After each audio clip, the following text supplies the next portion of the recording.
Siteu muy mbër moo xam ne yaakaar xale di maag bay si moom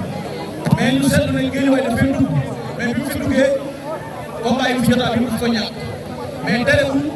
tey mu ñëw fexe koy bëri ki nga xam ne man nañ ne bu dàq bëri ci laa bokk na ci ñi jàpp bëri muy yow loolu moom waxu ñu ko ko seen ay firnde Siteu moom mu ne nga war a ndax combat bi nekkul combat bi ci yow loo xam ne nii maanaam fi mu nekk nii andil bëri doon te ñàkk na combat ba parti soir bi andil ko ci ko am sax sa ci daan na ko àdduna lépp bees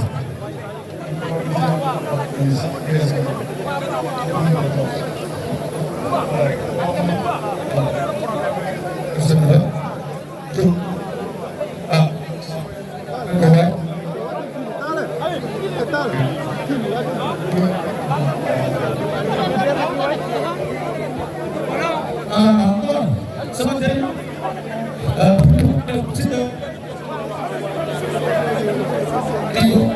wala ma dem fa xool waxtaan ak way juróom am na benn waxtu mu wax ci yow ci cofeel bu ma am ci yow sama jàngat ci seen face à face doon dem metti war nañ ci li ko nit ñi gisee mais man dama gis ne yaa Siteu bu lamb jeexee tamit parce que ni ngeen waxee parce que bii affaire bi jeex gis naa muy wax nga ne ko faral sa affaire mu ne la Balla bàyyi ma waaye li may wax dafa ma ñor loolu tamit Balla waaw bu ngeen société nag aussi neexal ñëpp jàmm nañu si kenn ku ne génn sa moom jàmm parce que loolu mooy làmb mais làmb bu taxawee lépp li ngay wax sa adversaire rek donc da ngay gëm mais bu jeexee nag jeex na parce que yaa ngi aussi tamit nit ku baax la xam nga tur doom mën ba pare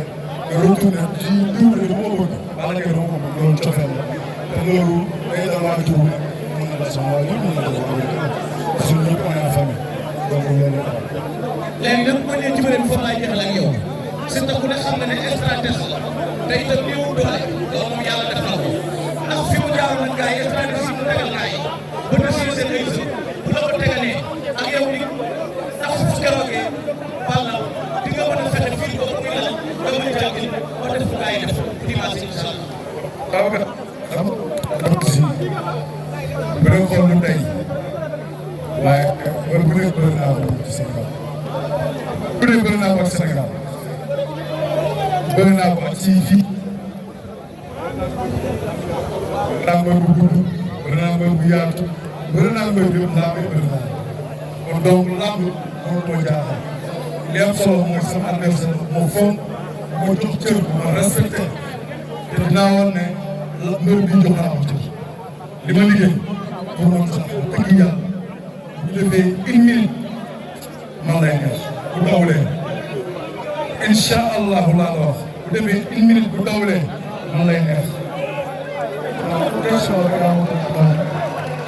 jërëjëf Balla Gaye 2 Fadel la dana gis combat bi sa communication lu ceeb dama lay duma daal la tey bi ñu tey nga takk gaa lépp ci li nga def tey mooy box ndax mën nga noo xaar Balla Gaye 2 bu làq bëre bi indi xeex wala ban Balla Gaye 2 la nit ñi sax gis nañ li ëpp li ngeen di tey jii xeex la ndax dimanche dañuy gis Balla Gaye 2 bu indi xeex làq bëre bi. waaw xam nga làmb dangay préparé lépp làmb am na bëre am na dóor dañuy préparé si ñaar yëpp comme tey ñu fekk ñu échauffé wu rek ci tànn yaram pour bëgg suñu supporter wane ne leen wax dëgg yàlla ñun pare nañu waaw dañuy pare lépp rek bu xeex ñëwee ñu xeex bu bëri ñëwee ñu bëri mais pare nañ ci lépp incha allah faral. ñu gis Siteu dugg na Guédiawaye am fa lu ko neex Sa Thiès daan na ko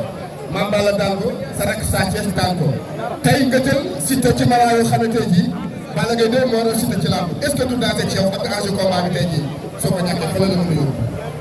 ñaan ma yàlla ñàkk te incha allah du ma ko ñàkk waaye bëri moom wala làmb bi ko daan fi yëpp damay ñaan yàlla saa yu fu dugg am ndam incha allah. Dimanche ban Balla Gaye 2 gis nañ 2 minutes da ko àppal ndax 2 minutes da ngay déglu sa adversaire bu ñëwul nga dem wala bu 2 minutes matin avant moo dem nga fekk ko. li ma wax daal ay keneen lay def ma ne incha allahu bu neexee yàlla su borom bu dawalee naa wax incha allah 2 minutes ma tàggatoo wala ko mos a